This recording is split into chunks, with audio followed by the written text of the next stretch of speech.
que o pastor acha?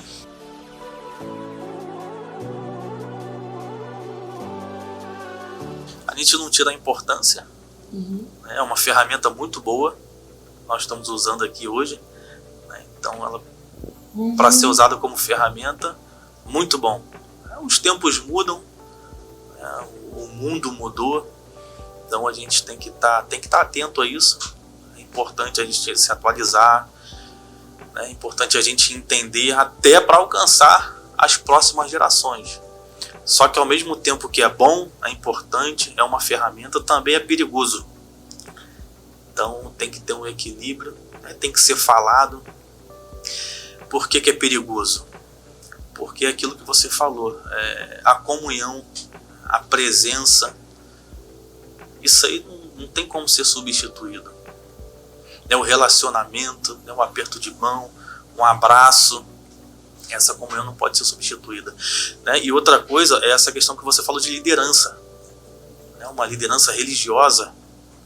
Você falou do padre, na igreja católica, para nós, o pastor, numa igreja evangélica, e hoje isso tem se tornado muito perigoso, porque a rede social, a internet, o Wi-Fi, tem dado voz para muita gente,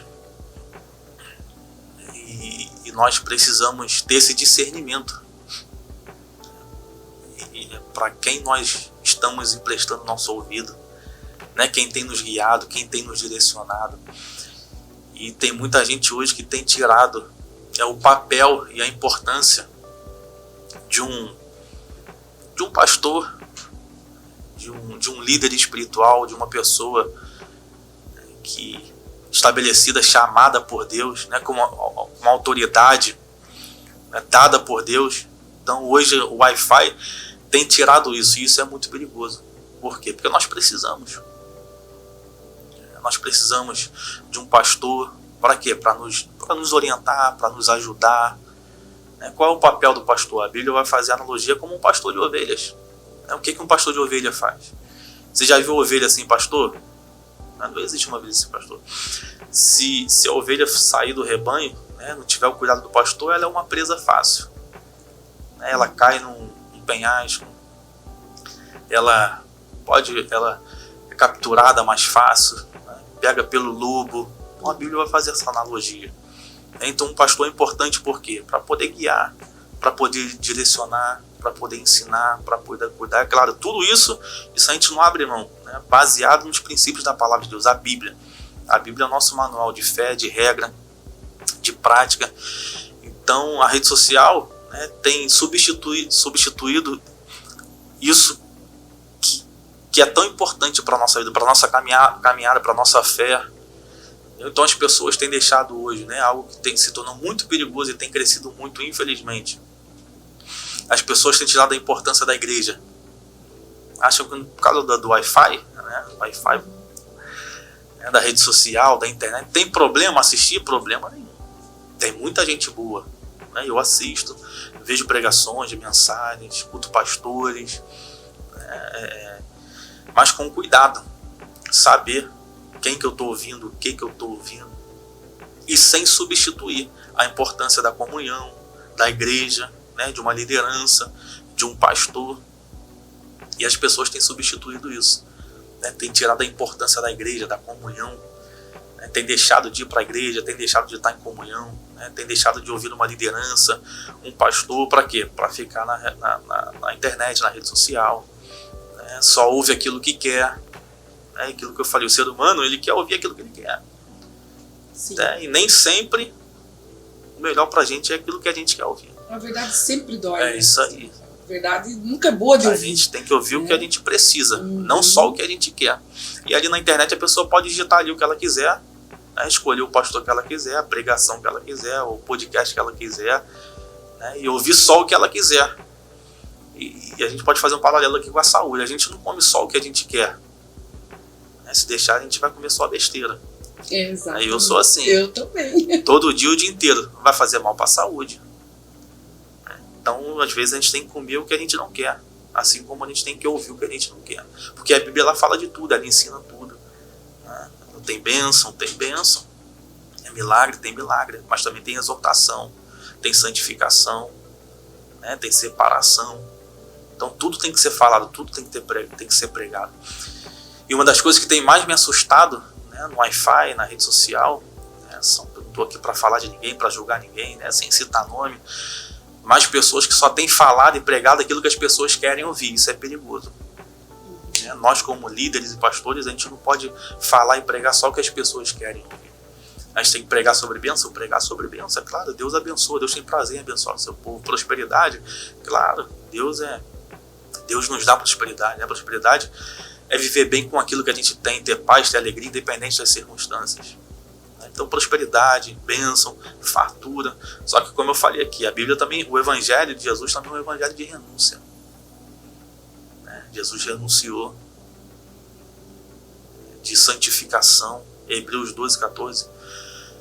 Seguir a paz com todos e a santificação, sem a qual ninguém verá o Senhor. Então a gente tem que pregar sobre bênção, sobre fartura, sobre prosperidade, mas tem que pregar sobre santificação, separação, renúncia. Mateus ali, 14, se não me falha a memória, Jesus vai dizer, né, quem quiser me seguir, ou seja, quem quiser, não é obrigação, quem quiser me seguir, tome a sua cruz, negue-se a si mesmo e siga.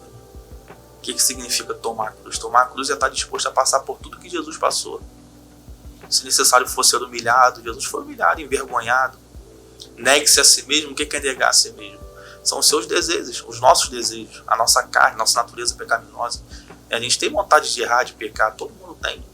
Então é negar isso, negar muitas vezes um sonho, um desejo, alguma coisa. Você toma a sua cruz, negue-se a si mesmo e siga-me. Seguir a Jesus. Seguir é o quê? Você vai para a direita, eu vou para a direita. Você vai para a esquerda, eu vou para a esquerda. Então é seguir, é o nosso maior exemplo, que é Jesus, e está tudo aqui estabelecido na sua palavra. Tudo o que o ser humano precisa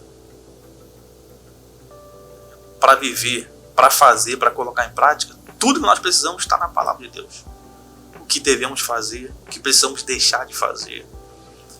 Então eu falo isso que hoje é muito bom, é uma ferramenta muito boa, só que a gente precisa tomar cuidado, porque tem tirado a importância da igreja, né, de um pastor, né, tem substituído, e também tem essa questão que eu acabei de falar, do que as pessoas só colocam o que elas querem ouvir. Então não se torna algo total, é só um pedaço, só uma parte, só para uma área da vida. Não, eu tenho que ser crente em todas as áreas da vida. Deus tem que ser meu Deus, né, em todas as áreas. Ele tem que ser Senhor. O que é Senhor? Senhor vem de senhorio, significa dono. Se realmente Ele é o meu Senhor, Ele é o dono da minha vida. Então Ele tem que ser o dono do meu corpo, Ele tem que ser o dono das minhas palavras, Ele tem que ser o dono das minhas atitudes, Ele tem que ser o dono das minhas finanças. Se Ele é o dono, tudo que eu tenho é dele, tudo que eu sou é dele. E quando o ser humano entende isso, que é um segredo, que tudo que somos e temos provém de Deus, nós não temos dificuldade nenhuma em servir a Ele. Nós entregamos a nossa vida por completo. Aquilo que vai dizer Atos 17, 28, se não me falha a memória, vai dizer a palavra, porque nele vivemos, nos movemos e existimos. Então quando a gente entende isso, a gente não tem dificuldade em adorar a Deus com as nossas palavras, a gente não tem dificuldade em adorar a Deus com as nossas atitudes, a gente não tem dificuldade em adorar a Deus com as nossas finanças, porque tudo que somos e temos provém dele. Então isso para mim tem sido algo perigoso nessa situação. E para finalizar aqui esse tópico, as pessoas têm ficado em casa, tirado a importância da igreja, da comunhão, do relacionamento. Paulo, na primeira carta aos Coríntios, capítulo 12, vai fazer uma analogia da igreja como corpo. Ele está falando ali para a igreja, aos Coríntios, a carta aos Coríntios. Ele está mostrando ali que cada pessoa, ele está escrevendo para a igreja ali, cada pessoa da igreja é um membro. E cada um tem a sua função. Cada um tem o seu dom, o seu talento, cada um tem as suas habilidades. Então todos os membros do corpo são importantes para o corpo. E o que é um corpo? O corpo é feito de membros interdependentes. Se você tirar qualquer membro do seu corpo, não vai durar um dia. O que acontece? Ele morre e apodrece. Então olha a analogia que Paulo tá fazendo ali. Da igreja com o corpo humano. Ele está mostrando que nós somos membros. Formamos um só corpo. Então nenhum membro existe fora do corpo. Então se eu saio do corpo, né, que é a igreja, o que ele está falando, eu vou morrer espiritualmente falando. Não existe essa sobrevivência espiritual fora do corpo, fora da comunhão. Então essa é a analogia que ele está fazendo. Então é necessário nós estarmos em comunhão com o corpo de Cristo. Ele é o cabeça, nós somos o corpo. Então a gente não pode substituir nunca. A gente tem que tomar cuidado com isso. Pode assistir, não tem problema nenhum. Como eu falei, sabendo usar é uma bênção. Pode usar como ferramenta, como nós estamos fazendo aqui. O que eu não posso fazer é substituir aquilo que é insubstituível, que é a comunhão do corpo com a igreja, que é um direcionamento de um pastor, né, de uma liderança espiritual que vai te ajudar, que vai te ensinar, que vai te guiar, que vai te direcionar, tudo baseado nos princípios da palavra. Fugiu da Bíblia e da palavra, aí você sai fora e procura outro pastor, outra igreja. Agora está dentro da palavra, vai ser bênção para a sua vida. Pastor Rafael, que de costume no Foca na Causa, a gente pede para o nosso convidado deixar uma mensagem especial para os focados na causa. O pastor pode deixar uma mensagem para os focados na causa nesse momento? Uma mensagem especial. Posso deixar. Mas antes, eu queria que você falasse também. Uma mensagem especial? Não, antes da mensagem especial. O que será? Como é que surgiu? A Foca? A ideia do podcast. E eu volto no Getsemane rapidinho. Só para você entrar nisso. Então, eu acho... Porque, rapidinho, no Getsemane, né, no Getsemane da vida, onde todos nós passamos, que é a prensa, né, todos nós somos prensados nesses momentos difíceis, eu costumo dizer algumas coisas ali sobre Getsemane. Só é colocado no Getsemane quem tem algo a ser extraído. Só é colocado no Getsemane quem tem algo a ser extraído. É lugar de prensa. Para quê? Para extrair óleo, azeite, algo bom, precioso. Então, se a gente passa no Getsemane, significa que todos nós temos algo bom a ser extraído. Então, no momento de Getsemane, de dificuldade, de luta, de perda, né, de porta fechada, de enfermidade, nós temos duas escolhas: ou parar, se entregar, desistir, ou dobrar o nosso joelho, falar com esse Deus que está sempre disposto a nos ouvir, como Jesus fez no momento de Getsemane. Ele se ajoelhou e orou. Quanto mais agoniado ele ficava, mais ele orava. E Jesus enviou um anjo para trazer conforto e consolo, para ajudar ele a passar por aquele momento muito difícil que ele chegou a suar sangue. Então no Getsemane, onde desiste, para, se entrega, ou a gente se ajoelha, fala com o nosso Deus.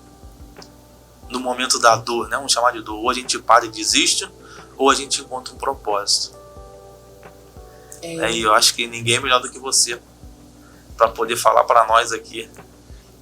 Ou então falar nesse momento de Getsemane, de dor, essa fé que você encontrou, né, e essa fé que você encontrou, como é que te ajudou a passar por isso? Olha aí quem tá me entrevistando agora, ele mudou. Peraí que eu vou mudar de lado agora, assim, viu? Vou ter que mudar de lado aqui, ó. Que agora a entrevistadora virou entrevistada. Tá, esse aí foi bom. Na verdade, a minha vida ela nunca foi fácil. Desde criança, meu pai ele era uma pessoa amadíssima, uma pessoa alegre. Eu só vi meu pai chorando quando a minha avó morreu, a mãe dele e o pai dele.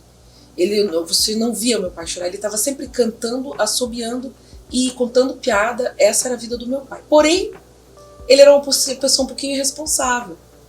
Então a gente, assim, eu vou contar para vocês, quando eu tinha 23 anos de idade, eu já tinha morado em 25 casas. Não é para qualquer um, né? Então era uma infância difícil. Né? Foi uma infância difícil. Mas eu sempre, talvez por essa alegria do meu pai, eu sempre tentei ver a vida por um lado positivo, um lado que tem um propósito, não é à toa que estamos passando por isso. Não é à toa que estamos passando por isso. E meu pai sempre fez eu ir na igreja. Eu fiz catequese, ele não ia, mas ele fazia eu ir. Então, isso já foi desde pequeno. Mas agora, né, vou pular aí um trechão da minha vida, mas vou chegar nesse momento em que, em 2017, ele falece. Meu pai falece de câncer. Né? O câncer dele foi nos ossos. E ele morreu com o que os médicos chamam de gasping, o pessoal aqui do interior chama de sororoca, e que é a respiração, que, né, falta de respiração, de ar mesmo. E meu pai falece e naquela noite o meu marido ia dormir com ele no hospital, e ele chega e quem vê esses últimos momentos, eu estava lá, mas eles fizeram eu sair do quarto porque eu não consegui ver meu pai no momento da morte dele. Então eu saio do quarto, meu marido entra e ele falece. E depois, isso foi em 2017, 1 ano e meio depois da morte do meu pai, eu chego em casa e meu marido me liga dizendo: Cláudia, eu tô com câncer na cabeça. E eu tava sozinha aqui, dentro de casa, eu comecei a chorar imediatamente, eu não sabia, eu queria sair correndo na rua, porque meu pai fazia 1 ano e meio, eu vi o jeito que meu pai morreu. Então, eu não sabia, e ele não queria que eu contasse pra ninguém. Não conte pra ninguém. Aquilo ia explodir dentro de mim, foi agora. Meus filhos não vão saber, minha mãe não vai saber como é que vai ser, eu não vou aguentar, essa dor não vai... Mas enfim, foi dessa forma e aí ele ficou 5 anos, né, conseguiu, era uma sobrevida de 6 meses, como muita gente tem o diagnóstico de 6 meses, num câncer agressivo como o dele, mas ele conseguiu 5 anos, ele ficou, e nesse período eu perdi a fé, e nesse período eu estava eu digo que eu estava no fundo do poço. E quando você está no fundo do poço, Pastor Rafael, só tem um lugar para você olhar, que é para cima. E eu estava lá, nesse fundo do poço, sem força para... Aí eu pedi para Deus, eu ergui a minha mão para o céu e pedi para Ele me tirar daquele fundo do poço, se ele pudesse. Então eu ergui a minha mão e pedi, porque sozinha eu não conseguia mais sair daquele fundo do poço. E ele me tirou. Ele me tirou. Não foi fácil, não, assim, eu digo isso para as pessoas que não é uma coisa que você pega e sair do poço e já estou indo na festa, já estou legal, já tô... Não, é vagaroso, é um passo de cada vez. Tem dias que você chora novamente, que você pensa que não vai aguentar, mas parece que os teus pés ficam firmes na terra e a tua cabeça fica voltada para os céus. Então você consegue caminhar, consegue ver que não é só você. Sobretudo, nesse momento eu consegui ver que não era só eu, porque tem um pouco de egoísmo nisso também, Pastor Rafael. Ai, eu tô sofrendo, meu Deus, eu, por que comigo, por que com a minha família, por que eu? Quando você olha para o lado, você não vai ver que é só você, que tem 1 milhão, 2 milhões no mundo que estão passando por coisas muito piores do que você, inclusive. Muito piores do que você.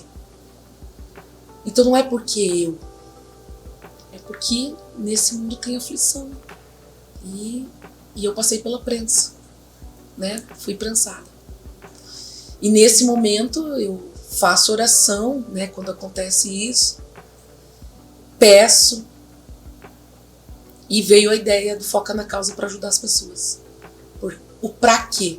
Não é o porquê aconteceu isso, mas a pergunta que eu fiz foi: que lição eu preciso aprender com isso que aconteceu comigo? E eu pedia para Jesus assim: Jesus, me dá sabedoria para aprender rápido. Por favor, me dá sabedoria para eu aprender rápido. Que você ficar numa aflição é muito pesado. Então, quanto mais rápido eu aprendesse com isso, mais rápido eu ia sair desse poço. E aí veio a ideia da Foca, que o lucro dela é todinho para a causa do câncer. Então, cada foquinha dessa que é vendida vai para a causa do câncer, porque tem pessoas que não tinham ou não têm condição de poder proporcionar o que eu pude proporcionar para o meu marido. E ele próprio se proporcionou, né, pelo trabalho que ele exerceu, ele mesmo deixou. E eu agradeço ao pastor Rafael também por esse momento de ajuda espiritual.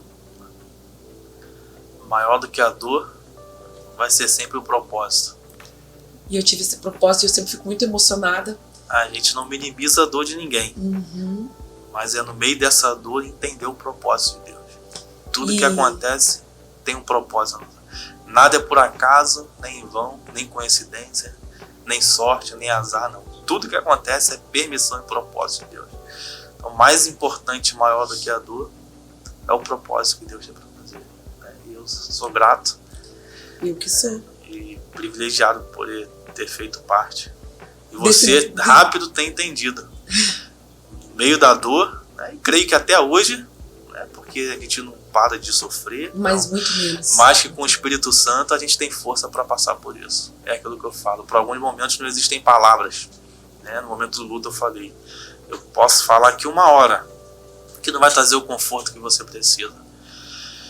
Mas nós cremos e acreditamos num Deus que através do Espírito Santo habita em nós e faz aquilo que pastor não faz, que padre não faz, né? Que alguma outra autoridade religiosa não faz, que é trazer o conforto e o consolo para esses momentos mais difíceis.